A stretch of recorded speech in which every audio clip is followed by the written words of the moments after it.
125 मधुवन में। दस्यु बलभद्र आगे, देवी अम्रपाली उनके पीछे, स्वर्णसेन और सूर्यमल उनसे भी पीछे तथा 5 दस्यु खड्गहस्त उनके पीछे। इस प्रकार वे वैशाली के शून्य राजपथ को पार कर वन पीठी में चलते हुए उत्तर रात्रि में मधुवन उपत्यका में पहुंच गए। अम्रपाली दस्युराज से बात करना चाह रही थी, परंतु दस्यु चुपचाप आगे बढ़ा जा रहा था। मार्ग में अंधकार था। अम्रपाली एक सुखद भावना से ओतप्रोत हो गई। उनके मानस नेत्रों में कुछ पुराने चित्र अंकित हो गए। वह होठों ही में कहने लगी, यदि इस बार एक बार फिर से आगमन करे और मुझे उधर पर्वत श्रृंग पर फिर कुटीर में एक बार अवश्य नृत्य करना पड़े तो कैसा हो। उसने आवेश में आकर अपना अश्व बढ़ाया। अश्व को दस्युराज के निकट लाकर कहा, बंदे, हमें कितनी देर कब तक इस भांति चलना पड़ेगा? हम पहुंच चुके हैं देवी, दस्यु ने कहा। फिर एक संकेत किया। कहीं से एक दस्यु काले भूत की भांति निकलकर सम्मुख उपस्थित हुआ। दस्यु ने मंद स्वर में कहा, सांब, सब यथावत ही है ना? हाँ बंदे, तब ठीक है, तो अपना कार्य कर। काला भूत चला गया। दस्यु ने अब पर्वत पर चढ़ना प्रारंभ किया। पहाड़ी बहुत ऊंची न थी। चोटी पर चढ़कर सब लोग यथास्थान खड़े हो गए। सूर्यमल और सूर्यसेन ने भयभीत होकर देखा। सम्मुख उस टोकरी के दक्षिण पार्श्व की उत्पत्तिया में दूर तक स्थान स्थान पर आग जल रही थी। उसी जलती आग के बीच आगे पीछे बहुत से दस्यु अश्व पर सवार हो इधर उधर जा रहे थे। सबका सर्वांग काले वस्त्र से आवेष्टित था। सूर्यमल्ल ने धीरे धीरे से निकट जाते हुए युवराज स्वर्णसेन से कहा, यह तो दस्यु सेना शिविर प्रतीत होता है। दिख पड़ता है जैसे दस्युओं का दल चींटियों के दल के समान अनगिनत है। एक विचित्र प्रकार का अस्फुट शब्द सा सुनकर स्वर्णसेन ने टेकरी के वाम पश्चिम में घूमकर देखा। उधर से एक सुसज्जित अश्वारोही सैन्य धीरे धीरे सावधानी से इस ताकती दस्यु शिविर की ओर बढ़ रहा था। उसके शस्त्र में अंधेरी रात में भी दूर जलती आग के प्रकाश से चमक रहे थे। इस सैन्य को धीर गति से आगे बढ़ते देख स्वर्णसेन ने प्रसन्न मुद्रा में उंगली करते हुए संकेत किया। सूर्यमल ने हर्षित होकर कहा, यह हमारी सेना है। दस्यु के शिविर पर अब आक्रमण हुआ ही चाहता है, परंतु दस्यु क्या बिल्कुल असावधान है? उसने अचल भाव से आगे की ओर निश्चल देखते हुए दस्यु की ओर देखा। फिर पीछे खड़े दस्युराज को मुंह फेर कर देखा। वह उसी प्रकार नगन खड्ग लिए खड़े थे।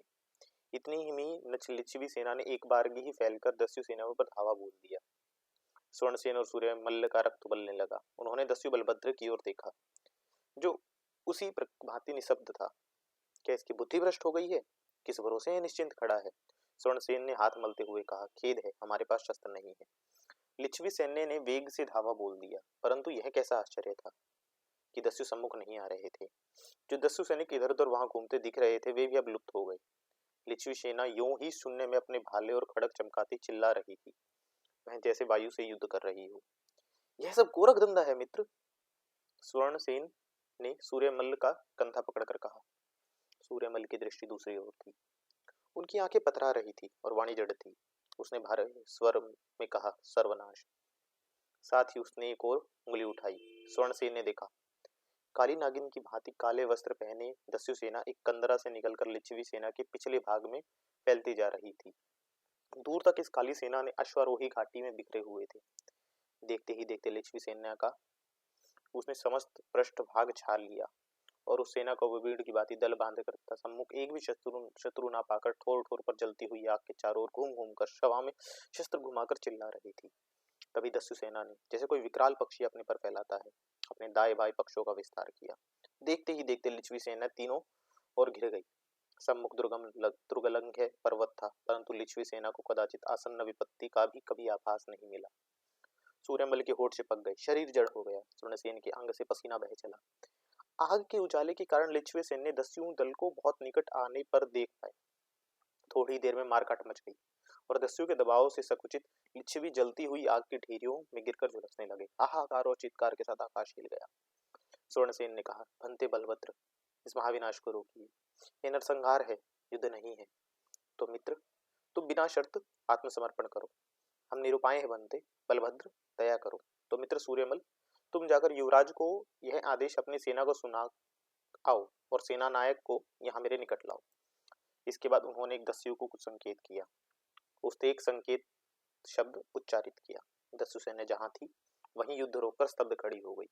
सूर्यमल्ल ने श्वेत पताका में हवा में फहराते हुए अपने सेनापति को तुरंत युद्ध से विरत कर दिया तथा नायक को वह दस्युराज बलभद्र की सेवा में उपस्थित हुए। दस्युराज बिना एक शब्द कहे चुपचाप पूर्व अनुक्रम में टेकरी पर उतरकर एक पर्वत कंदरा में घुस गए।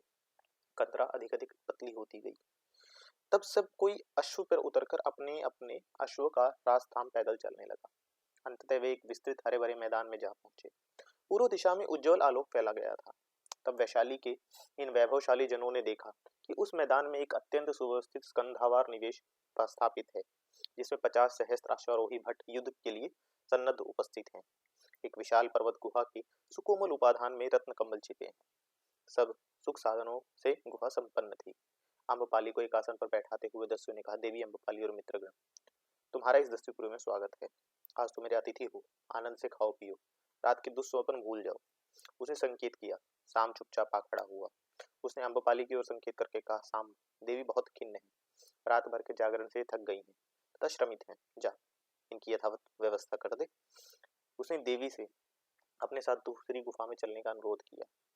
देवी के चले जाने पर विध माद्य भुना मांस और शूल्य लाकर दासों ने अतिथियों के सम्मुख रख दिया। लिच्छी राजपुरुष एक दूसरे का आश्चर्य से देखकर खाने पीने और अदृष्ट में जो भोगना बदा था, भोगने की चर्चा करने लगे। परंतु मुख्य बात यह थी कि जो सब कह रहे थे, दस्यु अद्भुत है, अप्रतिम है, महान है। 126 विसर्जन। सांब ने देवी अम्बपाली को दूसरी गुफा में ले जाकर जिस श्यामा वामा के उन्हें सुपुर्द किया, उसका अंग सौष्ठव और भाव मृदुलता देख अम्बपाली भाव में मोहित हो गई। राजमहल्यों में दुर्लभ सुख सज्जता इस दुर्गम वन में उपस्थित थी। उस गिरिही गुहा में के वैभव और विलास देखकर अम्बपाली आश्चर्यचकित रह गई। उन्होंने आगे बढ़कर सम्मुख स्मित वदना श्यामा वामा को की ओर देखकर कहा, तू कौन है हला? मैं नाउन हूं भट्टनी। वह हंसती। तब चंद्रमा को देखकर कुमुदनी खिल जाती है, उसी प्रकार श्यामा वामा के निर्दोष मृदुल हास्य से पुलकित और अम्बपाली ने उसे अंक में भरकर कहा, तो बड़भागनी है हला। जिस पुरुष की सेवा में नियुक्त है, उनकी सेवा करने को ना जाने कितने जन तरस जाते हैं। सुनकर कृतकृत्य हुई भट्टनी। आपके दर्शनों से मेरे नेत्र स्नानपूत हो गए। अब आज्ञा हो तो मैं आपका अंग संस्कार करूं। इस वन में साधन दुर्लभ है, उन्हीं पर आप भट्टनी संतोष करना होगा। अम्बपाली ने मुस्कुराकर कहा, अच्छा हला। नाउन ने देवी अम्बपाली का अंग संस्कार किया, उन्हें सुवासित किया। नाउन के हस्त लाघव, हस्त कौशल, मृदुल वार्तालाप और यत्न से देवी अम्बपाली का सारा श्रम दूर हो गया। फिर जब सुवासित मदिरा और विविध प्रयत्न से एक बढ़कर खाद्य पेद उसके सम्मुख आए तो उसे रहा ना गया। उन्होंने कहा, हला, तेरा स्वामी वे दस्यु सम्राट क्यों दर्शन ही नहीं देंगे? यह तो उनकी इच्छा पर निर्भर है भट्टनी, किंतु अभी आप आहार करके थोड़ा विश्राम कर लें। नहीं नहीं हला, उन्हें बुला। नाउन ने हंसकर कहा, क्या कहूँ भट्टनी, बुलाने से तो आएंगे नहीं, आप ही आ सकते हैं। यह कैसी बात? वे किसी की इच्छा के अधीन नहीं। इसी से नाउन ने दृष्टापूर्वक हंसते हुए कहा, ऐसा ही मैं भी कभी समझती थी। कभी अवसर मिलने पर उनसे कह देना, कह सकेगी, कह सकूंगी। अब भी ऐसा ही है देवी अम्बपाली, सोमप्रभ ने हंसते हंसते होकर कहा। अम्बपाली ने सोमप्रभ को सुवासित भद्र नागरिक वेश में नहीं देखा था। आज देखकर क्षण भर में उसकी प्रलकता लुप्त हो गई। सोम ने कहा, आप मुझ पर कुपित तो नहीं है देवी? कुपित होकर तुम्हारे जैसे समर्थ का कोई क्या कर सकता है भद्र? असमर्थ होने पर भी कुछ जन समर्थ होते हैं। ऐसे कितने जन प्रियदर्शन? केवल एक को जानता हूँ, आज्ञा पाऊं तो कहूं। स्वेच्छा से कहना हो तो कहो। तो सुनो, मैंने एक व्यक्ति देखा है जो निरांतक साहलाद सोहलासपूर्ण और स्वर्ण रत्न भंडार के द्वारा उन्मुक्त करके दस्युओं को लूट लेने का अभिनंदित करता है। रहने दो प्रिय, आओ कुछ खाओ पियो। दोनों बैठ गए। अवसर पाकर नाउन पान लेने खिसक गई। अम्बपाली ने सोन का हाथ पकड़कर कहा, तुम ऐसे समर्थ, ऐसे सक्षम, कामचारी, दिव्य शक्तियों के उत्पुत इंद्रिय जालिक कौन हो प्रियदर्शन? यही कहने को मैं तुम्हें आला हूँ अम्बपाली। तो कह दो प्रिय, मैंने तो तुम्हारे कंठ स्वर से पहचान लिया था। यह तो मैंने तुम्हारे नेत्रों में ही पढ़ लिया था। तुम्हारे नेत्रों से पढ़ने की विद्या से मैं परिचित हूँ, पर अब कहो, मैं मागध हूँ प्रिय, मेरा नाम सोमप्रभ है। अम्बपाली ने जैसे अंगार को स्पर्श कर लिया। सोम ने कहा, क्या मागधों को तुम सहन नहीं कर सकती? नहीं प्रिय, नहीं। इसका कारण अकथ्य है। अब भी मृत्यु के मूल्य पर भी प्रियदर्शन सोम, यदि अम्बपाली को क्षमा कर सको तो कर देना। उसके बड़े बड़े नेत्र आंसुओं से गीले हो गए। प्रिय अम्बपाली, क्या मैं तुम्हारी कुछ भी सहायता नहीं कर सकता हूँ? नहीं प्रियदर्शन, नहीं। अम्बपाली निस्सहाय निरुपाय थी। विषादपूर्ण मुस्कान सोमप्रभ के मुख पर फैल गई। उन्होंने एक लंबी सांस ली। उसके साथ अनेक स्मृतियां वायु में विलीन हो गई। प्रियदर्शन सोम, क्या मैं तुम्हारा कुछ प्रिय कर सकती हूँ? प्राणों के मूल्य पर भी। प्रिय, तुम मुझे सदैव क्षमा करती रहना और सहन करते जाना। अरे यह तो मेरा अनुरोध था प्रियदर्शन। तब तो और भी अच्छा है। हम दोनों एक ही नाव पर जीवन यात्रा कर रहे हैं, जो कदाचित विषाद, निराशा और आंसू से परिपूर्ण है। तो क्या किया जा सकता है प्रिय? प्रियतम, जीवन से पलायन भी तो नहीं किया जा सकता ना। नहीं किया जा सकता। सोम प्रियदर्शन ने क्या याचना करूं? सोम ने अम्बपाली के दोनों हाथ पकड़कर कहा, यह कंचन सोम तुम्हारा ही है प्रिय अम्बपाली। तो प्रियदर्शन मुझे सहारा देना, जब जब मैं स्खलित हो जाऊं तब तब। उनके होठ कांपे। फिर उन्होंने टूटते अवरुद्ध स्वर में कहा, यह मत भूलना सोमभद्र कि मैं असहाय दुर्बल नारी हूँ। तुम पुरुष की भांति मेरी रक्षा करना। मैं तुम्हारी किंकरी, तुम्हारी शरण हूँ। अम्बपाली सोम के पैरों में लुढ़क गई। सोम ने उन्हें उठाकर अंक में भर लिया। अपनी तप्त दृष्टि आग में अंगारों के समान जलते हुए होठ उनके शीतल कंपित होठों पर रख दिए। अम्बपाली मूर्छित होकर सोम के अंक में बिखर गई। 127 एकांत पंथ। शरतकालीन सुंदर प्रभात था। राजगृह के अंतरारण्य में अनगिनत मनुष्य की भीड़ भरी पड़ी थी। लोग अस्त्र शस्त्रों से सुसज्जित इधर उधर आ जा रहे थे। प्रत्येक मनुष्य के मुंह पर युद्ध की ही चर्चा थी। नगर अशांति और उत्तेजना का केंद्र स्थान बना हुआ था। लोग भय और आशंका से भरे हुए थे। शस्त्रधारी सैनिक झुंड के झुंड वीथियों और हट्टों में फिर रहे थे तथा आवश्यकता की सामग्री खरीद रहे थे। सम्राट और महामात्य वर्षकार के विग्रह की खूब बढ़ा चढ़ाकर और नमक मिर्च लगाकर चर्चा हो रही थी। गुप्तचरों क्षत्रियों का नगर में जाल बिछा था। मंत्री पुरोहित अंतर अमात्य दो वारिक अंतर्वेशिक अंतरपाल आटविक व्यवस्था भाव से नगर में आ जा रहे थे। हिरण्य और धान्यों से भरे शकट सहस्त्र प्रहरियों के बीच राजभंडार में जा रहे थे। अनेक स्त्री और तीक्ष्ण पुरुष तथा गूढ़ाजीव अदिति कौशिक क्षत्रिय नगर में घूम रही थी। कोई देवज्ञ के वेश में, कोई भिक्षुक के वेश में, कोई क्षणपक के वेश में परस्पर मिलने पर गूढ़ संकेत करते हुए घूम रहे थे। नगर की चर्चा का मुख्य विषय युद्ध कौशल, शस्त्र प्रयोग और युद्ध प्रियता थी। थोड़ा ही कोलाहल होने पर लोगों की भीड़ किसी स्थान पर जमा हो जाती थी। पांथागार के सम्मुख एक परदेसी एकांत पांथ अश्वारोही आकर रुक गया। अश्व और आरोही दोनों ही अद्भुत थे। अश्व ऊंची रास का एक मूल्यवान सैंधव था और अश्वारोही एक स्फूर्तियुक्त बलिष्ठ किंतु ग्रामीण सा युवक था। ऐसा प्रतीत होता था कि जैसे उसने कोई बड़ा नगर देखा ही नहीं है तथा वह अकस्मात राजगृह की इस तड़क भड़क को देखकर विमूढ़ हो गया। उसका अश्वमासल सुंदर और चंचल था। अश्वारोही का गंभीर मुख, बड़े बड़े ज्योतिर्गम्य नेत्र, उन्नत मस्तक और दीर्घ वक्ष तथा दृढ़ अंग उसके उत्कृष्ट योद्धा होने का साक्षी था। और उसके ग्रामीण वेश तथा अद्भुत व्यवहार करने पर भी उसका सौष्ठव व्यक्त करते थे। एक विकराल खड़ग उसकी कमर में लटक रहा था। उसकी दृष्टि निर्भय थी। वह भीड़ में खड़ा हो लोगों की संदिग्ध दृष्टियों की उपेक्षा और अवज्ञा की दृष्टि से देख रहा था। उसके वस्त्र धूल से भरे थे तथा शरीर थकान से चूर चूर था। यह स्पष्ट था कि वह अनवरत लंबी यात्रा करता हुआ आया है। उसका अश्व भी पसीने से तरबतर था। वह पांथागार के अध्यक्ष से बात कर रहा था। अध्यक्ष ने उसे सिर से पैर तक घूरकर देखा। मित्र, खेद है कि मैं तुम्हें स्थान नहीं दे सकता। सब घर घिर गए हैं।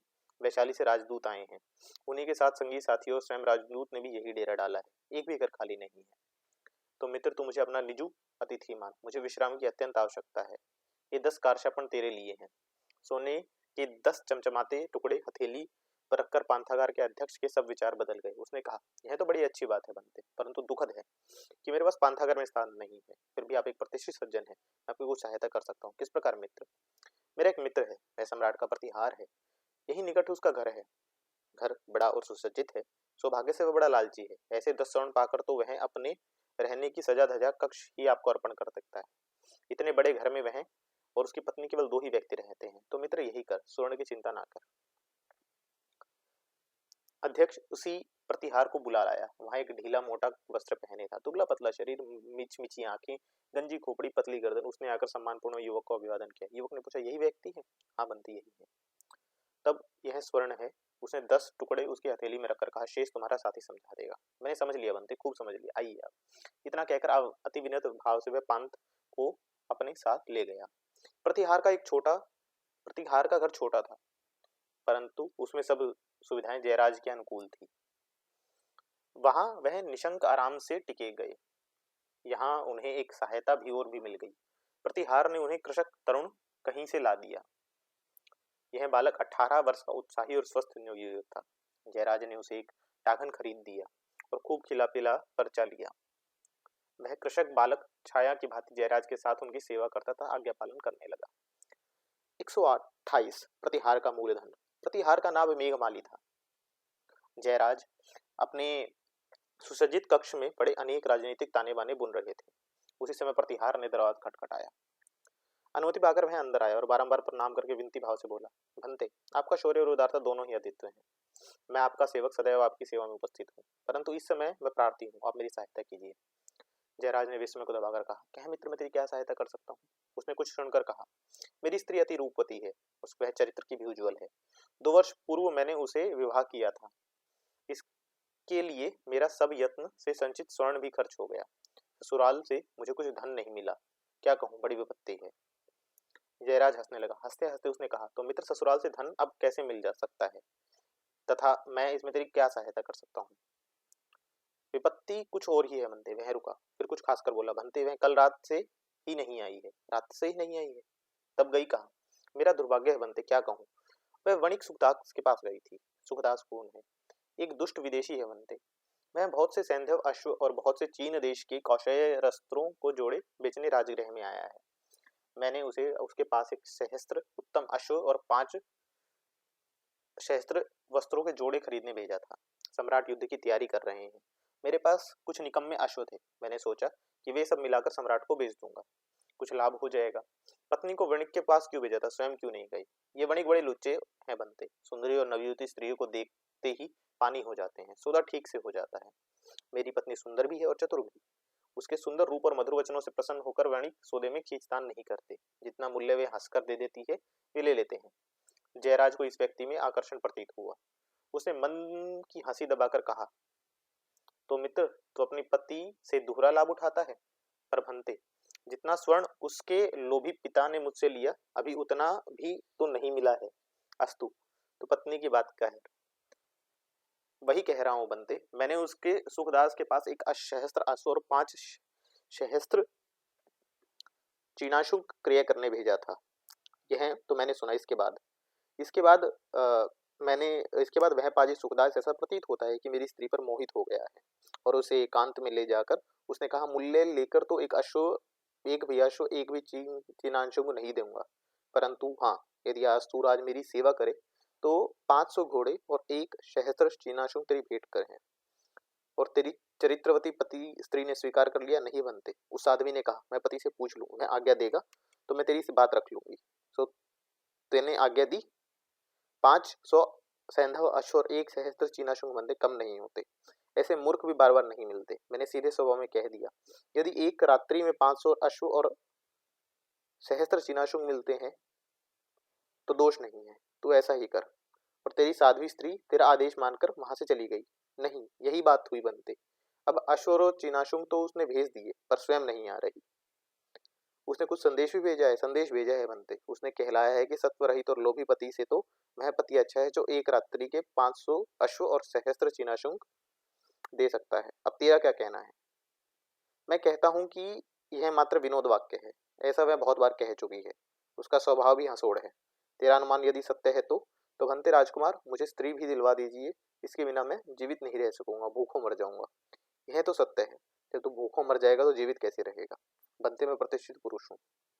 तो प्रतिष्ठित पुरुष, अभी तू जा शयन कर, सुख स्वप्न देख। भोर होने पर मैं सुखदास के अश्वों को और तेरी उस साध्वी पत्नी को भी देखूंगा। प्रतिहार को संतुष्ट होकर मन ही मन बढ़ाता हुआ चला गया। 129 प्रतिहार पत्नी। दूसरे दिन जयराज भड़कीला परिधान धारण कर अश्व पर आरूढ़ हो संग में कृषक तरुण धव्वल को ले सुखदास वणिक के निवास पर जा पहुंचे। सेवक सहित इस प्रकार एक भद्र पुरुष को देख सुखदास ने उनके सत्कार करके कहा, बनते, मैं आपकी क्या सेवा कर सकता हूँ? जयराज ने उधर उधर देखकर हंसकर कहा, मित्र, मैं किसी अच्छी वस्तु का क्रय करना चाहता हूँ। सुना है तू बड़ा प्रमाणिक व्यापारी है। बनते, मेरे पास उत्तम जाति के अश्व हैं और बहुमूल्य चीनाशुक के जोड़े हैं। सम्राट युद्ध व्यवस्था में रथ हैं, उन्हें अश्व की आवश्यकता है। इसी से मैं और मेरे 11 मित्र भी अश्व लाए हैं। हमारे पास सब मिलाकर 1 लाख अश्व हैं। ये सब सम्राट के लिए हैं बनते। इतर जनों को भी तूने माल बेचा है मित्र, परंतु मैं खुदरा बिक्री नहीं करता, थोक माल बेचता हूँ। थोक ही सही, तब कह, 500 सैंधव और 1 सहस्त्र जोड़े चीनाशुंकों का तू क्या मूल्य लेता है? सुखदास वाणी संदेह और भय से जयराज का मुंह ताकने लगा। जयराज ने कहा, कह मित्र, अभी कल ही तूने एक सौदा किया है तो बड़ा व्यापारी अवश्य है, परंतु एक ही दिन में इस छोटे से सौदे को तो भूला नहीं होगा। आप क्या राजपुरुष है बनते? परंतु मैं राजकाज से नहीं आया हूँ, अपने ही काम से आया हूँ। तो भंते आपको क्या चाहिए कहिए, मेरा कर्तव्य है कि आपकी आज्ञा का पालन करूँ, यह अच्छा है। सस्ते में क्रय करना और लाभ लेकर अधिक मूल्यों में बेचना व्यापार की सबसे बड़ी सफलता है। लाभ ही मेरे लिए व्यापार किया जाता है बनते, यह बुद्धिमानी की बात है। इधर लिया उधर दिया, ठीक है ना? बिल्कुल बनते, लाभ मिलना चाहिए, यह बुद्धिमानी की बात है। तो अभीष्ट वस्तु पर मैं मुंह मांगा दाम देता हूँ, मेरे पास स्वर्ण की कमी नहीं है मित्र। आप जैसे राजकुमारों के हम सेवक हैं बनते। तो मूल्य कह दिया मित्र। काहे का? उस स्त्री का जिसको तूने कल खरीदा है। सुखदास वणिक का मुंह सूख गया। उसने कहा, कैसी स्त्री बनते? प्रतिहार पत्नी रे, क्या मुझे चराता है? जयराज ने व्याजकोप से कहा। सुखदास थरथर कांपने लगा। उसने कहा, दुहाई राजपुत्र, मैं निर्दोष हूं, पर तू जानता है सम्राट तुझे कभी क्षमा नहीं करेंगे। अभी तेरे बांधने के राजपुरुष आएंगे, वे तुझे जाकर सूली चढ़ा देंगे, परंतु वे स्वेच्छा से मेरे पास आइए बनते, अपने पति की अनुमति से। वे अश्व और चीनाशुंग तो एक रात का ही शुल्क है ना, यह सत्य है, परंतु वह अब उस लोभी वृद्ध और कृपण प्रतिहार के पास नहीं जाना चाहती बनते। उसी शीला से वह पतित हट करके कुकर्म करता है। केवल उस दुष्ट के अधीन होने पर वह वणिकों के पास जाकर क्रय विक्रय करती है, अपने चित्त से, अपने योग्य काम समझकर नहीं। उसके रूप और सौंदर्य को उस पतित ने अपना मूलधन बनाया हुआ है। तो मित्र, मैं उस मूलधन को देखना चाहता हूँ।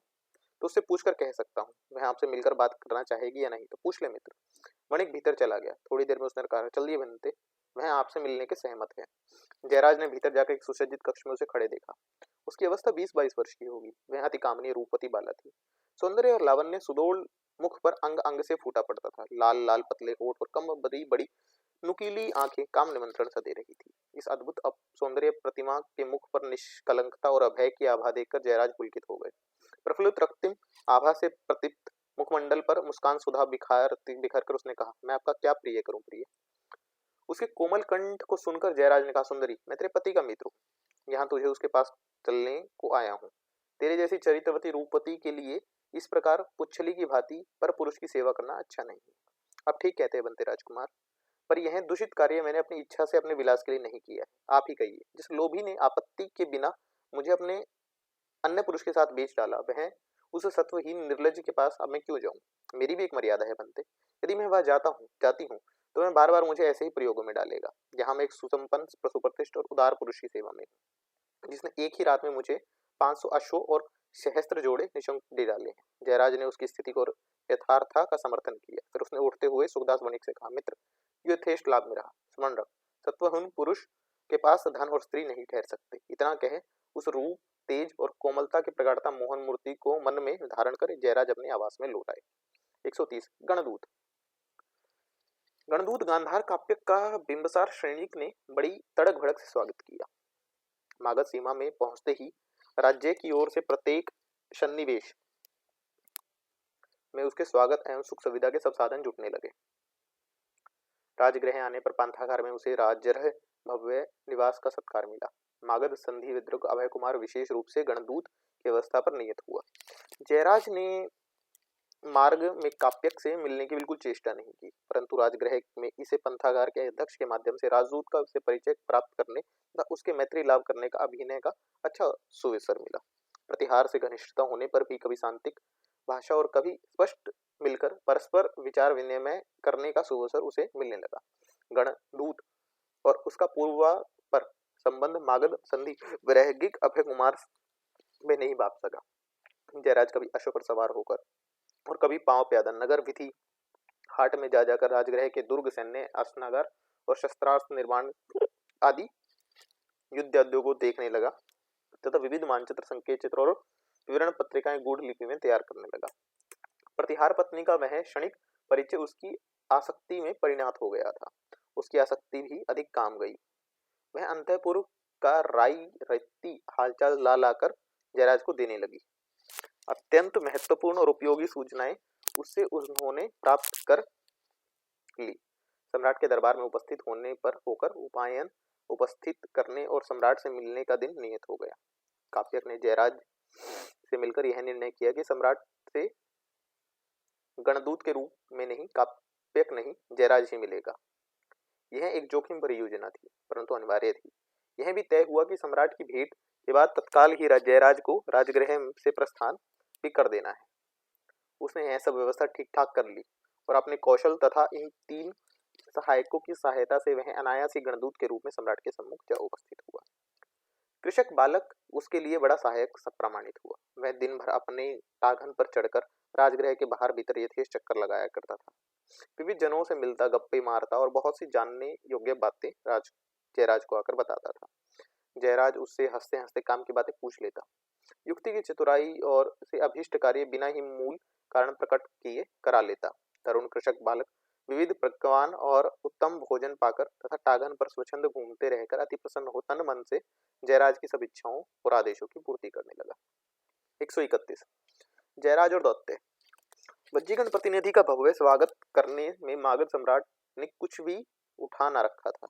प्रशस्त सभामंडल यत्न से सुसज्जित किया गया। सम्राट गंगा जमुनी के सिंहासन पर विराजमान हुए।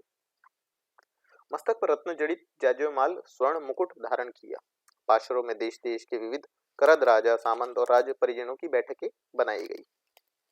सम्राट के ऊपर श्वेत राजत छत्र लग रहा था, जिस पर वह बहुत बड़े मोतियों की झालर टंगी थी। सिंहासन के सम्मुख राजा, अमात्य, पुरोहित और धर्माध्यक्ष का आसन था। पीछे महासेनापति आर्य, भद्रिक और उदाई अपनी संपूर्ण सेनापति सहित यथास्थान अवस्थित थे।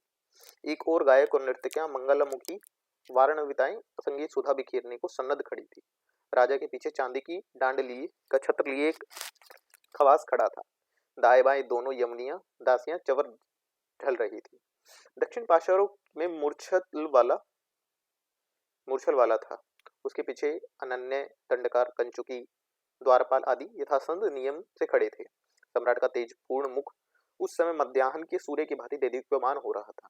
12 लाख मगध से निवासियों के निगम जेठक और 80 सहस्त्र गांवों के मुखिया भी इस दरबार में आमंत्रित किए गए थे। लच्छवी राज प्रतिनिधि ने अपने अनुरूप भव्य वेश धारण किया था। उनका बहुमूल्य रत्न, तारजित कौरजव और उत्तम कौशीय कौशक का उत्तरीय अपूर्व था। उनके साथ बहुमूल्य उपायन था, जिसमें 20 सैंधव अश्व, 5 भीमकाय हाथी, बहुत से रत्न खचित शस्त्रासुर और स्वर्ण तारगतित काशी वस्त्र थे।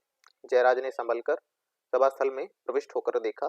सम्राट पूर्व दिशा में उदित सूर्य की भांति अचल भाव से अपने मंत्रियों तथा सभ्यों के बीच स्वर्ण सिंहासन पर बैठे हैं। सभास्थल में बिछे हुए रत्न कंबलों की आभा बहुरंगी मेघों के समान भाषित हो रही है।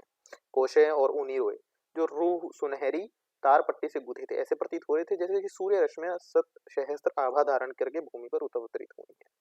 जयराज ने सम्राट के सम्मुख जा राजनिष्ठा के अनुसार उनका अभिवादन कर वज्जीगण का राजपत्र उपस्थित किया तथा गणपति की ओर से उपान्य उपस्थित कर उसे स्वीकार कर कृतार्थ करने का शिष्टाचार प्रदर्शित किया। सम्राट ने राजपत्र राज सम्मान सहित ग्रहण कर उपन्य के लिए साभार और संतुष्टि प्रकट करके कहा, कहे आयुष्मान, मैं तेरा और अष्टकुल के प्रति राजवंश सिंह का क्या प्रिय कर सकता हूँ। जयराज ने धीमे किंतु स्थिर स्वर में कहा, क्या देव मुझे स्पष्ट भाषण करने की अनुमति देते हैं? क्यों नहीं आयुष्मान, तो कथनीय कहे। तो देव, वज्जीगण का अनुरोध है कि सम्राट आर्य महामात्य को राजगृह में फिर से सुप्रतिष्ठित करें। यह तो मगध राज्य का अपना प्रश्न है भद्र। वज्जी गणराज्य के अनुरोध करने में इसमें क्या अधिकार है? अपितु राजदंड प्राप्त बहिष्कृत महामत्ते को राज नियम के विपरीत वज्जी गणसंघ में प्रश्न देकर मागध राज्य संधि भंग की, इसका दायित्व वज्जी गण संघ पर है। इसके विपरीत देव, वज्जीगण संघ की यह धारणा है कि सम्राट की अभिसंधि से महामत्ते कूटनीति का अनुसरण कर तुष्णि युद्ध कर रहे हैं। तो इस धारणा से वज्जीगण संघ के पास पुष्ट प्रमाण होंगे। देव, वज्जीगण संघ सम्राट की मैत्री का मूल्य समझता है, वह बिना प्रमाण कुछ नहीं करता। सम्राट को मैं विश्वास दिलाता हूँ। आयुष्मान क्या कहना चाहता है वह? महाराज, वैशाली के अष्टकुल सम्राट से मैत्री संबंध स्थिर किया चाहता है, किंतु किस प्रकार भद्र? मागध साम्राज्य के प्रति वैशाली के अष्टकुल के जैसे विचार हैं, वह मैं भली भांति जानता हूँ। मैं भी क्या उनसे अवगत हो सकता हूँ भद्र? महाराज, वज्जीगण सम्राट की किसी भी इच्छा की अवहेलना नहीं करेंगे। तब तो मुझे केवल यही विचार करना है कि मुझे उनसे क्या कहना चाहिए। सम्राट यदि स्पष्ट कहें, यह तो व्यर्थ होगा आयुष्मान। तो क्या मैं सम्राट को वज्जीगुण का संदेश निवेदन करूं? यह अधिक उपयुक्त होगा। मैं स्पष्ट कहने के लिए सम्राट से क्षमा याचना करता हूँ। कह भद्र, कथनीय कहे। देव, यह जानते हैं कि यह बात सार्वजनिक हो चुकी है। आयुष्मान, तेरा अभिप्राय करे है। वह स्पष्ट है। देव की अष्टकुल की किसी कुलीन कुमारी से विवाह करना चाहते हैं तो यह सुकर है। प्रस्ताव महत्वपूर्ण है और इससे मेरी प्रतिष्ठा होगी। साथ ही अष्टकुल के वज्जी गणतंत्र और मागध साम्राज्य की मैत्री संबंधी भी बढ़ेगी, किंतु इसके लिए एक वचन देना होगा। कैसा वचन? केवल लिच्छवी कुमारी का पुत्र ही भावी मगध सम्राट होगा। केवल यही, और कुछ तो नहीं? नहीं देव। आयुष्मान को कुछ और भी कथनीय है। यति कंचित। महाराज, देवी अम्बपाली वज्जीगण का विषय है। उन पर संपूर्ण गण जनपद का समान अधिकार है। अष्टकुल उन पर किसी एक का एकाधिकार सहन नहीं करेगा। यह मैं समझ गया। और कहे भद्र। और तो कुछ कथनीय नहीं है देव। कुछ भी नहीं। नहीं। अच्छा, मैं अष्टकुल का प्रस्ताव अस्वीकार करता हूँ। क्या आप अष्टकुल की किसी भी कुमारी से विवाह करना अस्वीकार कर रहे हैं? यह मेरे लिए सौभाग्य की बात है भद्र, किंतु मैं इसे अपनी स्वेच्छा और भावना की बलि देकर नहीं स्वीकार करता। देवी अम्बपाली की बात, वज्जी गण के उस धिक्कृत कानून की बात मैं जानता हूँ, परंतु आयुष्मान, कोई भी मागध स्त्री जाति के अधिकार को हनन करने वाले इस कानून के विरोध में खड़ग हस्त होना आनंद स्वीकार करेगा। अच्छा आयुष्मान, अब विदा। आपने प्रस्ताव के लिए अष्टकुल से वज्जी गण प्रमुखों से मेरी कृतज्ञता अवश्य प्रकट कर देना। सम्राट, मुझे यह भय है कि इस निर्णय का कोई भयानक परिणाम ना हो। दो पड़ोसी राज्य व्यवस्थाओं के बीच की सद्भावना ना नष्ट हो जाए। आयुष्मान, महाराजों की एक मर्यादा होती है और सम्राट की भी। मागध सम्राट की एक पृथक मर्यादा है आयुष्मान, जिसका तू स्वप्न देख रहा है। मेरी अभिलाषा उससे बड़ी है। इससे सम्राट को अभिप्राय तो नहीं है कि सम्राट अष्टकुलों के स्थापित गणतंत्र से युद्ध छेड़ चुके। अष्टकुलों के गणपति ने क्या इसी से भयभीत होकर मुझे उत्कोच देकर हमें मेरे पास भेजा है? महाराज, लिच्छवी गणसंघ 36 राज्यों के संघ का केंद्र है। हम गणशासित भलीभांति खड़ग पकड़ना जानते हैं। सुनकर आश्वस्त हुआ भद्र। मैं यह बात स्मरण रखूंगा। इतना कहकर सम्राट आसन छोड़कर खड़े हो गए। जयराज क्रोध से तमतमाते हुए पीछे लौटे। चिंता की रेखा उनके सदा से उन्नत ललाट पर अपना प्रभाव डाल रही थी। 132 गुप्त निवेदन। एकांत पाते ही मागध संधि वैद्राहिक अभय कुमार से ने सम्राट से निवेदन किया। देव, वंचना हुई है। कैसी भणे? यह गणदूत नहीं पारग्रमिक है, अथवा वह गणदूत नहीं छद्मवेशी है। कैसे भद्र? देव, जो गणभूत बनकर पांथाकार में राज अतिथि बना हुआ था, उसे मैं भलीभांति पहचानता हूँ।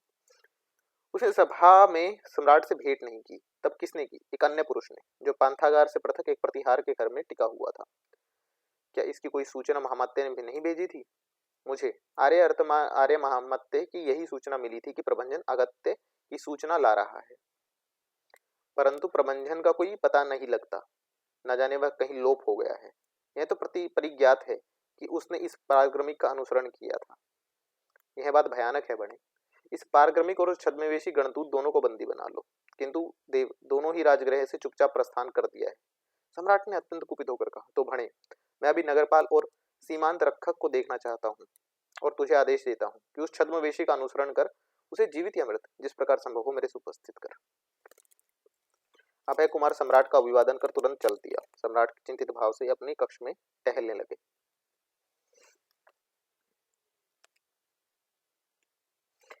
कुछ ही काल में नगरपाल और सीमांत रक्षक ने आकर सम्राट का अभिवादन किया। सम्राट ने खुद होकर कहा, भणे, वैशाली के गणदूत का क्या समाचार है? देव, उसने 2 दंड रात्रि रहते राजगृह से प्रस्थान कर दिया। अब उसका कोई पता नहीं लग रहा है। उसे आने की अनुमति किसने दी थी? देव, इसका निषेध नहीं था इसी से। और वह प्राग्रमिक? देव, उसके संबंध में तो हमें सूचना ही नहीं है। क्या मागध व्यवस्था अब ऐसे ही राजपुरुष करेंगे? दोनों ही मृत जीवित जिस अवस्था में भी हो बंदी करके मेरे सम्मुख लाएं, प्रत्येक मूल्य पर। सम्राट ने सीमांत रक्षक को आदेश दिया। दोनों ही राजपुरुष कपराकर राजयज्ञ का पालन करने को भागे। 133 पलायन। जयराज और काप्य गांधार ने पलायन की योजना पहले ही स्थिर कर ली थी। गणदूत ने के वेश में जिस प्रकार जयराज ने सम्राट के से प्रकट भेंट की, उससे प्रथम ही रात्रि के समय चुपचाप गुप्त भाव से एकाकी गांधार काप्युक महत्वपूर्ण चित्र, मानचित्र, लेख और सूचनाएं लेकर राजगृह से प्रस्थान कर गए थे। मार्ग में व्यवस्था उन्होंने यथावत कर ली थी। शेष सैनिक और राज्य परिच्छेद की व्यवस्था यह की गई थी कि वह प्रकट में प्रस्थान का प्रदर्शन तो करें, परंतु राजगृह के बाहर जाते ही वे विघटित हो जाएं तथा छद्मवेश में राजगृह लौट आएं तथा राजगृह में गुप्त रूप से रहें। इस योजना के कारण वैशाली के गणदूत और उनकी छोटी सी सेना तथा सेवक मंडली कहाँ लोप हो गई, इसका किसी को पता न लगा। गांधार काव्य को भी कोई पता न लगा। जयराज सम्राट से मिलने के तत्क्षण बाद अपने डेरे पर गए ही नहीं, वे तुरंत ही सबकी आंख बचाकर राजगृह से चल दिए। पूर्व योजना के अनुसार वह कृषक बालक मित्र उनसे पहले ही जा चुका था और राजगृह से 8 योजन दूर एक चैत्य में उनकी प्रतीक्षा कर रहा था। इस प्रकार जयराज और उसके संगी साथी जिन्हें जाना था वे पूर्व नियोजित योजना से सकुशल राजगृह से निकल गए। जिन्हें रहना था वे प्रसन्न भाव में रहे।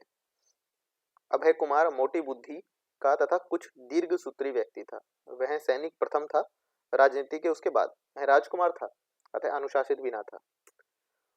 उससे इस अगत्य के कार्य में अनेक त्रुटियां रह गई थी। फिर भी वैशाली के इन सफल भगोड़ों को जीवित अमृत पकड़ लाने का संकल्प से चुने हुए सैनिक उस लेकर प्रस्थान किया। सीमांत रक्षक ने भी चारों ओर सेना फैला दी। जयराज को तुरंत ही इस व्यवस्था के बारे में पता लग गया। वे यथासंभव युद्ध से बचना चाह रहे थे और शीघ्र से शीघ्र सुगठित मागध राज्य की सीमा से निकल जाना चाहते थे। फिर भी उनकी एक दो बार पीछा करने वालों से मुठभेड़ हो गई, पर जयराज ने युद्ध नहीं किया, पलायन ही करना श्रेष्ठ कर समझा।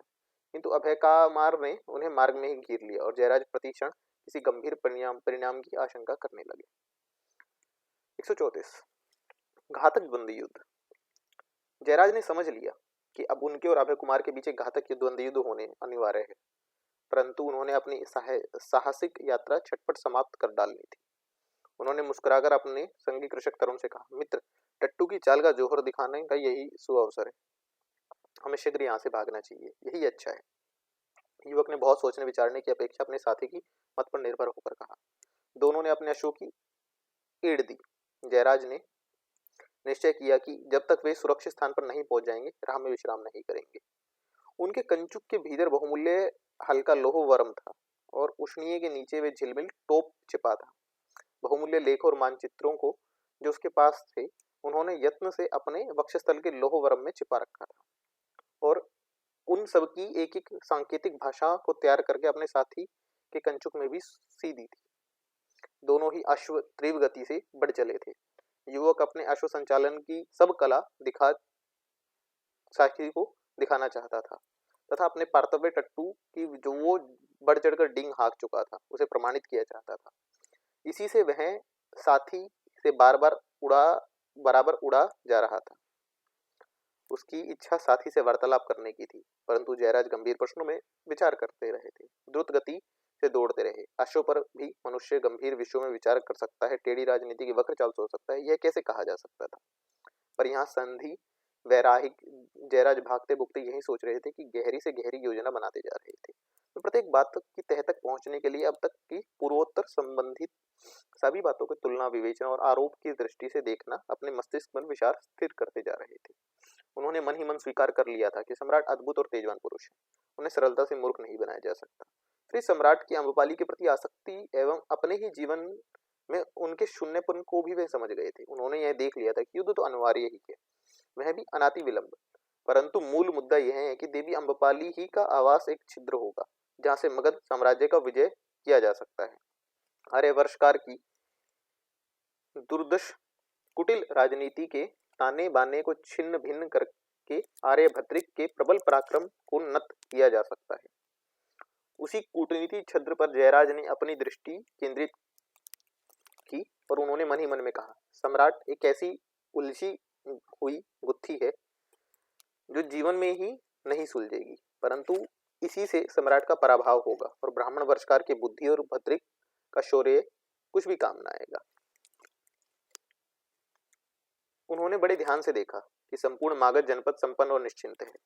उसे यहाँ वह युद्ध की विभीषिका नहीं दिखाई दी जो वैशाली में थी। वे अत्यंत आश्चर्य से ये देख चुके थे कि जनपद में कोई बेचैनी के चिन्ह नहीं थे।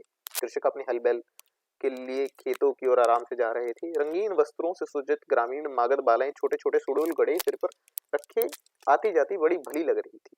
वे गाने गाती जा रही थी जिसमें यौवन गीवन जीवन आनंद आशा और मिलन सुख से मोहक चित्र चित्रित कर गए थे। जयराज को ऐसा प्रतीत हो रहा था कि जैसे चिड़िया चहचहाती हुई उड़ रही है। संपूर्ण मागध जनपद शत सहस्त्र मुख से कह रहा था, देखो हम सुखी हैं, हम संतुष्ट हैं। जयराज सोचते जा रहे थे कि हमारे वज्जी गणतंत्र में तो यह साम्राज्य चक्र ही अधिक सुविधाजनक प्रतीत होता है। यदि साम्राज्य तंत्र में आक्रमण भावना ना होती तो निसंदेह राजनीति के विकसित स्तर रूप को तो साम्राज्य ही में देखा जा सकता था। वे चारों ओर आंख उठाकर देखते ही जा रहे थे। पीले और पके हुए धान्य के भरपूर खेत खड़े हुए थे। आम्र के सघन बागों में कोयल कूक रही थी। स्वस्थ बालक ग्राम के बाहर क्रीड़ा कर रहे थे। बड़े बड़े हिरणों यूथ खेतों की पटरियों पर स्वच्छंद घूम रहे थे। ये तो बड़ी सुहावनी बनी थी। कोई कोई ग्रामीण सस्ते टट्टुओं पर इधर उधर आते जाते दिख रहे थे। ये टट्टू बड़े मजबूत थे। उनके मुख से निकल पड़ा, वाह ये तो बड़ी मौज में है। युवक जयराज के साथ ही युवक ने जयराज के होठ हिलते देखे। वह अपना टट्टू बढ़ाकर आगे आया और उसने कहा, आपने कुछ कहा बंते? हाँ मित्र, मैं सोचता हूँ कि तेरी और मेरी दोनों की ससुराल यहाँ कहीं किसी गांव में होती और ये रंगीन घाघरे पहने हुए जो बहुटियां छोटे छोटे जल के घड़ों पर रखती हुई ठिठलाती बिखलाती और लोगों के मन ललचाती आ रही हैं, इनमें से कोई एक दो हमारी तेरी बधूटिया होती तथा हम और तू आगे साथ साथ चल के इन गांवों में से किसी के ससुर घर में आदर सत्कार पाते तो कैसी बाहर होती। साथी का यह रंगीन हुआ सुनकर युवक खिलखिलाकर हंस पड़ा। उसने थोड़ा लजाते हुए, बनते इधर ही से उस पार एक गांव में मेरी ससुराल है और मैं वहां दो बार जा चुका हूँ, इसलिए बनते वहां चले। अच्छा, क्या बदूटी वही है? वही है बनते। ओहो, यह बात है मित्र, तो देखा जाएगा वह ग्राम यहाँ से कितनी दूर है। यदि हम इस प्रकार चलते रहे, राह में नहीं रुके तो सूर्यास्त तक हम वहां पहुंच जाएंगे। और यदि हमारे घर पर घोड़े को सर पर छोड़ दे, वाह, तब तो दंड दिन रहे पहुंच सकते हैं। परंतु तुम्हारे ससुर और शलायक कहीं मुझे गवाट में तो बंद नहीं कर देंगे? नहीं बनते, मैं उनसे कहूंगा कि आप राजकुमार हैं और सम्राट से बात करके आ रहे हैं, तो वो आपको सिर पर उठा लेंगे। मेरा शालक मेरा प्रिय मित्र भी है, तब तो बढ़िया भोजन की भी आवश्यकता करनी चाहिए। ओह, वे लोग संपन्न हैं, इसकी क्या चिंता। तो मित्र यही तय रहा, आज रात वहीं व्यतीत करेंगे। उत्सुकता और आनंद के कारण तरुण कृषक कुमार का मुंह लाल हो गया।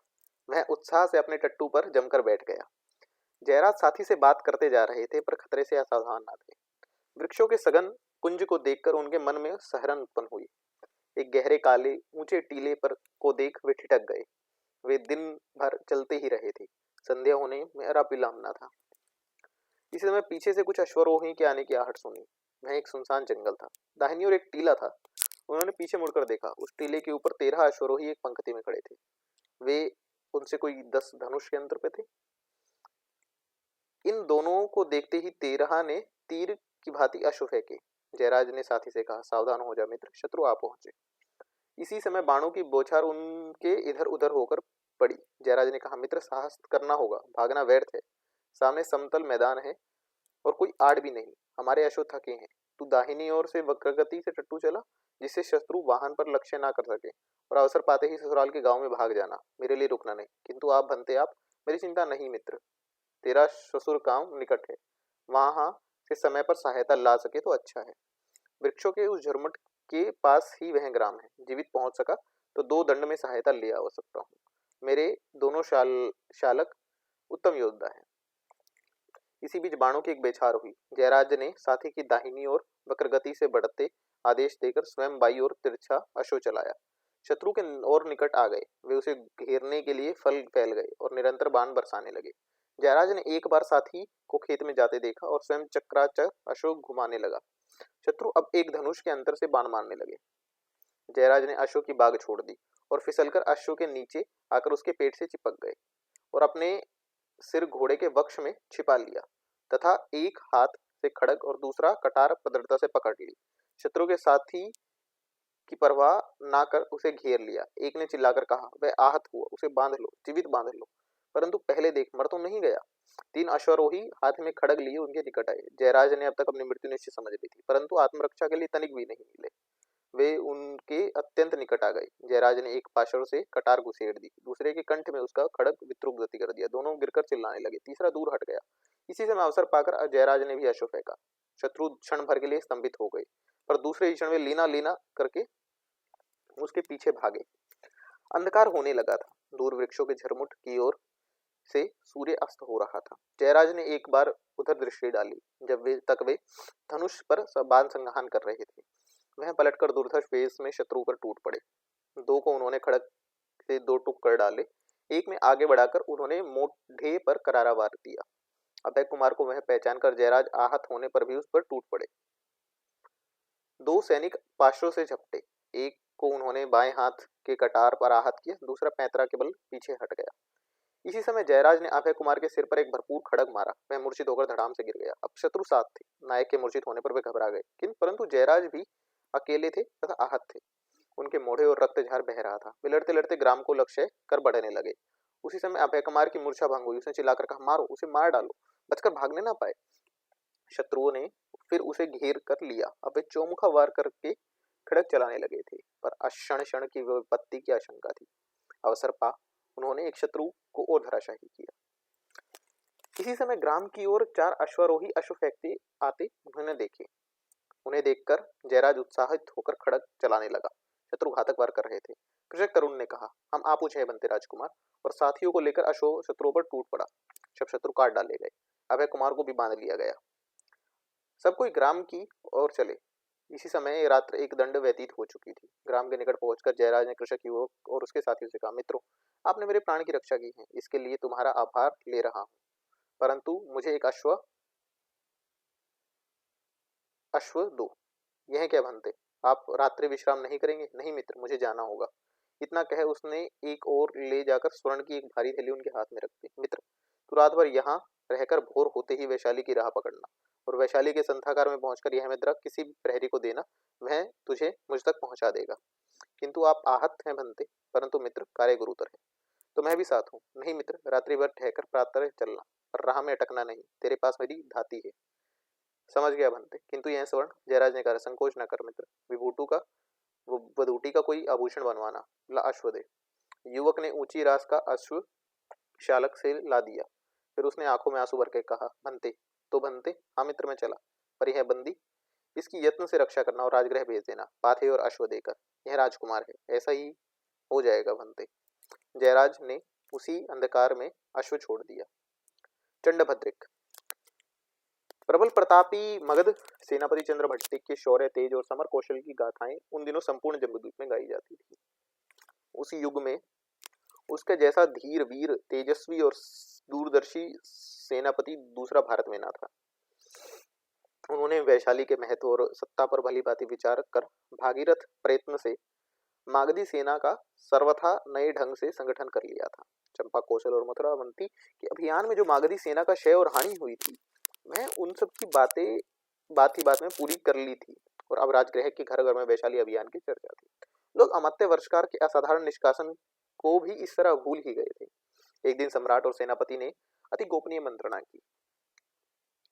सम्राट ने कहा, आर्यभद्रिक, यदि शिशुनाग वंश के मस्तक पर चक्रवर्ती छत्र नहीं आरोपित हुआ तो इस वंश में बिंबिसार का जन्म लेना व्यर्थ हुआ, और आपका मगध सेना नायक होना भी। सेनापति ने हंसकर कहा, सो तो है देव। देखिए, पृथ्वी पर हिमालय से दक्षिण समुद्र पर्यंत था, उत्तर दक्षिण से हिमालय और समुद्र के बीच का तथा 1 सहस्त्र योजन तिरछा अर्थात पूर्व पश्चिम की ओर 1 सैजन विस्तार वाला पूर्व समुद्र की सीमा में भक्त देश चक्रवर्ती क्षेत्र कहलाता है। इस चक्रवर्ती शहर में अरण्य, ग्राम्य, पर्वत, औदक, सौभौम सब विषम जो भूभाग है उसका उनका निरूपण इस मानचित्र में देखिए और विचार कीजिए कि अब करणीय क्या है। प्रथम उत्तर दक्षिण प्रदेश पर दृष्टि डालिए। अमात्य ने देव की अभिलाषा को चरितार्थ करने ही की योजना बनाई थी कि दक्षिण समुद्र के मगध साम्राज्य यदि स्पर्श करे तो सर्वप्रथम चंड प्रद्योत अवंती नरेश और उसके मित्र मथुरापति अवंती परमण का प्रभाव होना चाहिए, रौरुक सौरू ने भी अधिकार होना चाहिए, परंतु देव का आग्रह वैशाली अभियान पर ही है और अमात्य विनियोगित हैं। तब अभी वैशाली से ही निपट लिया जाए, परंतु देव से एक निवेदन करूंगा, यदि वैशाली के गणतंत्र को छिन्न भिन्न करना है तो उसके संगी साथी मल्ल, शाक्य, काशी, कौल्य और दूसरे जनसंघियों को गुट्ट को भी अमूल तोड़फोड़ करना होगा तथा मगध राजधानी राजगृह से हटाकर या तो वैशाली ही को चक्रवर्ती सम्राट क्षेत्र का केंद्र बनाना होगा या फिर पाटली ग्राम को मागध राजधानी बनने का सौभाग्य प्रदान करना होगा या फिर पाटलिपुत्र को मागध राजधानी बनने का सौभाग्य प्रदान करना होगा। बिना ऐसा किए इन केंद्रस्थ गुणगट्टों को हम तोड़फोड़ कर आमूल नष्ट नहीं कर सकते, क्योंकि इसके लिए मात्र सामरिक चेतना ही यथेष्ट नहीं है। वहां के जनपद की मनोवृत्ति बदलने की भी बात है, किंतु आर्यों की भांति वहां भी छिद्र प्रमुख है। छिद्र यह है कि गणराज्यों में गणप्रतिनिधि लिच्छवी मल्ल शाक्य इन सभी के यह नियम बनाया गया है कि राज्य की सारी व्यवस्था अपने हाथ में रखी जाएगी। इनके राज्य में आर्यों का कोई अधिकार नहीं है। इससे ब्राह्मण विश्व और सेठी सभी जन उनसे उदासीन है। विग्रह छोड़ने पर गणों को जहाँ युद्ध में उलझना पड़ता है वहां इनकी रक्षा का भार भी ढोना होगा और वे लोग युद्ध में भी कुछ सहायता करके अपने गण को नहीं करेंगे। तो यह छिद्र साधारण नहीं आ रहे सेनापति, इसी से हम विजय होंगे, परंतु सेना में नहीं, संस्कृति से। इसलिए हमें उनके बीच या तो वैशाली में नहीं तो फिर उनके निकट पाटलिपुत्र में राजधानी बनाकर रहना होगा। तो ऐसा ही होगा सेनापति, परंतु अभी हम दक्षिण समुद्र तक नहीं छू सकते, यह मैं भी देख रहा हूँ। परंतु मागधों को अवंती पर अभियान करना होगा। इधर चंपा विजय होने के पूर्व समुद्र तट हमारा होगा। यदि इसी से के साथ हमारा कौशल का अभियान सफल होता है तो उत्तर गांधार या तथा कोई बाधा नहीं रहेगी। मेरे जीवन ही में मेरा स्वप्न पूरा हो जाता है, परंतु अब कदाचित हमें किसी दूसरी पीढ़ी की प्रतीक्षा करनी होगी। विदुदभ दासी पुत्र कठिन हाथों से कौशल की व्यवस्था कर रहा है। यदि वह प्रकट में आयुष्मान सोमप्रभ के से अति उपकृत है सो तो है देव, परंतु हम राजनीति में प्रथम ही से कोई कल्पना नहीं कर सकते। परिस्थितियां क्षण क्षण में बदलती रहती है। इसलिए अभी हमें अपना ध्यान केवल वैशाली पर ही केंद्रित करना चाहिए, जहां अमात्य आत्मयज्ञ कर रहे हैं तथा सोमकोट युद्ध। फिर हमारे सोनगंगा और बागमती तट के नए पुराने दुर्ग हैं जो सब भांति सुसज्जित हैं। इसके अतिरिक्त हमारी समर्थ जल सैन्य है जिसके संबंध में देव को सब कुछ विदित कर दिया गया है। तो ऐसा ही हुआ रे सेनापति, आपने किस प्रकार सेना व्यवस्था की है। इस समय हमारे पास एक यक्षाणी सैन्य संलग्न है। इसे मैंने 5 भागों में विभक्त किया है। एक मौलबग मूल स्थान अर्थात राजधानी की रक्षा करने के लिए, इसका भार आचार्य शांभव के पास है। इस सेना का कार्य केवल राजधानी की रक्षा ही नहीं, क्षय और व्यय को पूर्ति करना भी है। इस सेना में अधिक विश्वस्त, अनुभवी और योग्य व्यक्तियों की आचार्य की अधीनता में देख रख कर आया हूँ, जिसके पीछे शत्रु भेद न डाल सकेगा। अन्न रसद शस्त्र और नए नए भट्ट निरंतर मोर्चों पर भेजते रहने की सारी व्यवस्था यही सेना करेगी। आवश्यकता होने पर भी सम्मुख युद्ध भी कर सकेगी। दूसरी सेना भूतक बल है। इसमें वे ही योद्धा हैं जो केवल वेतन लेकर युद्ध करते हैं। शत्रु के पास भूतक बल भी है, ये बहुत कम है और अभी हमें भिन्न शक्तियों को प्राप्त करने में विलंब भी है। अतः यही समय कठिन मार्चों पर आगे बढ़ते हुए कार्य करेगी। इसी सेना का शत्रु के यातायात विरोध अवरोध पर भी लगाया जा सकता है। तीसरी श्रेणी बल है जो जनपद में अपना कार्य करने वाले शस्त्रास्त्र प्रयोग में निपुण पुष्टों द्वारा तैयार की गई है। शत्रु के पास श्रेणी बल यथेष्ट है। शत्रु के मंत्र युद्ध भी होगा और प्रकाश युद्ध भी। ऐसी अवस्था में श्रेणी बल से हम बड़ी सहायता प्राप्त होगी। चौथा मित्र बल है। मित्र बल हमारे पास बहुत है। 27 मित्र राज्यों से हमारी मित्र बल प्राप्त होगा। हम उसे मूल स्थान की रक्षा भी लगा सकते हैं और शत्रु के साथ युद्ध करने में भी लगा सकते हैं। हमें बहुत कम यात्रा करनी पड़ेगी। वैशाली में अब तूषणी युद्ध के स्थान पर व्यायाम युद्ध ही मुख्यतः होगा।